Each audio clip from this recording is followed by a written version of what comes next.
Hey guys, Tay here, and I'm very excited to be bringing you information on the final piece of DLC drop number 4 for Call of Duty Black Ops 2. It has been confirmed by Treyarch, and as I've been recording this, some more information has come out, so I've had to re-record it, so this is the second time recording. But the DLC is confirmed to be called Apocalypse, and it is coming to you on the 27th of August, so this month, for Xbox users, and of course a month later for PS3 users. And as you would expect, we've got 4 multiplayer maps, and the one Zombies map, which is called Origins, which we saw the trailer for yesterday. If you haven't seen that, I'll put a link to that in the description and on screen in the annotation as well.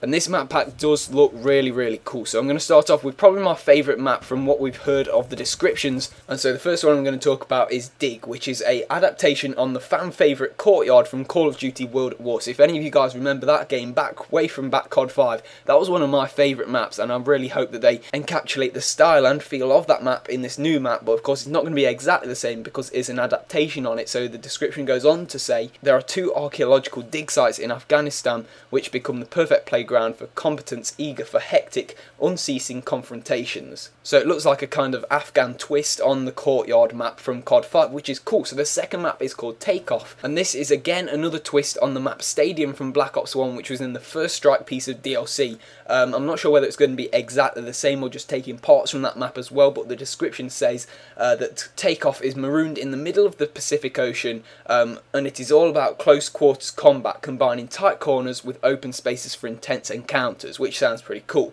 So now moving on to the next map, which is called Frost, and the description for this is fresh snow meets explosive gunpowder in this snow-capped European city, where the bridge over a frozen canal separates its 2 sides, requiring players to employ multi-level traversal strategies to outsmart and ultimately outshoot their enemies. Easy for me to say.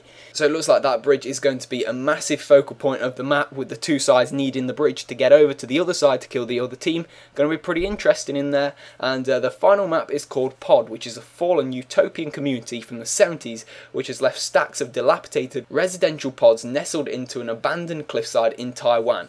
Its residents have long gone, and the modernist compound now hosts frenetic combat as players must run atop the pods as well as navigate their multi-tiered interiors for a strategic edge. Jeez, these are hard to say. So there are your 4 multiplayer maps. Now moving on to the Zombies Origins map, and we've seen a little bit about it in the video, but not too much about it, you know, what it could actually be. So this is the description for the map. It is the most horrifying and imaginative zombies experience to date. Players will be deployed into dieselpunk-styled World War I era France, where they will encounter the return of the 4 original heroes from the first ever Zombies map. So the first ever Call of Duty 5 Zombies map heroes. The players in that are going to be in this game, which is awesome.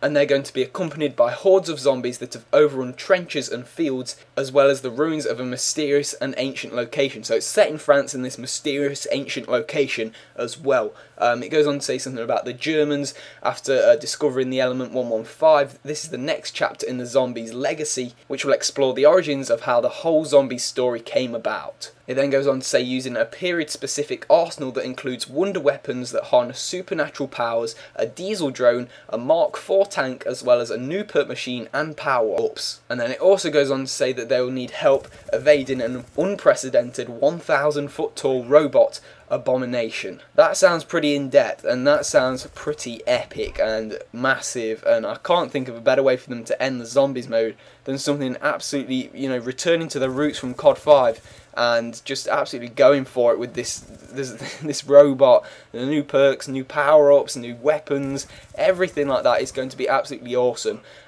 That's all the information we've got for now though, unfortunately. Thank you very much for watching, guys. If you have enjoyed this video, make sure you do click that like button. It helps me out really loads, and I'll see you all in a bit.